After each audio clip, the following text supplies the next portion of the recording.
You are welcome to our Open Heaven Daily Reading.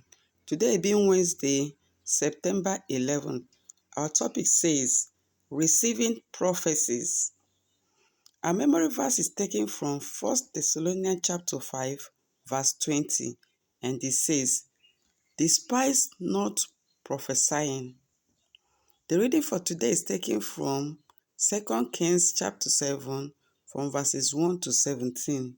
May you remain blessed as you listen. Sometimes God gives prophecies that sound impossible to the human mind, and this makes some people doubt and miss out of them. When a prophecy seems too good to be true and difficult to believe, just keep quiet.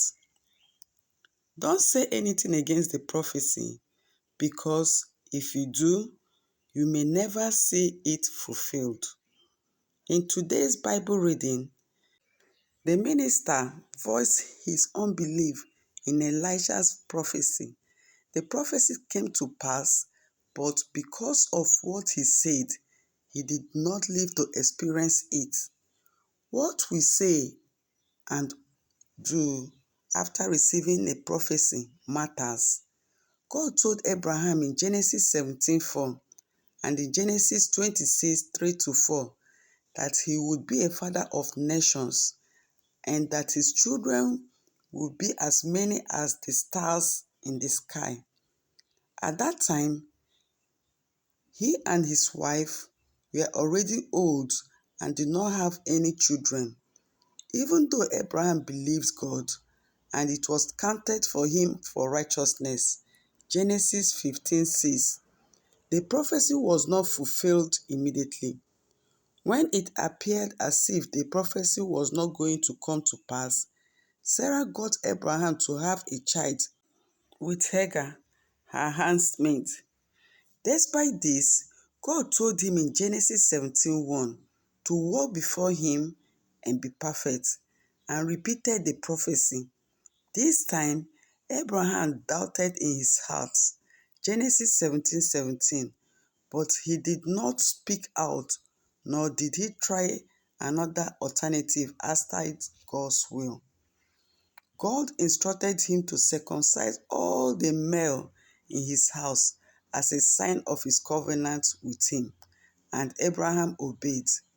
Although he doubted God in his heart, his words and action did not express it. Later, in Genesis 18, God appeared to him, and 9 months after, Isaac was born. If your mouth and action don't negate God's promise for you, no matter how unbelievable those promises sound, you will see them come to pass. When God tells me something unbelievable, I immediately begin to repeat it to those He permits me to share it with. I don't give room for my human mind to process it and express doubt. I confess the prophecy repeatedly so that it becomes real to me. When God told me that He would build me a city, I could not even afford a small house, but I announced it to everyone who cared to hear. Today, He has fulfilled that prophecy.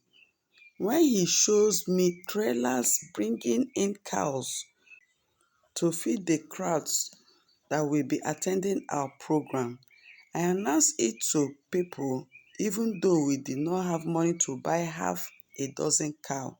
Today, that prophecy has been fulfilled as well. Key point for today: when God says something that seems too good to be true, repeat it with your mouth and you will see it come to pass.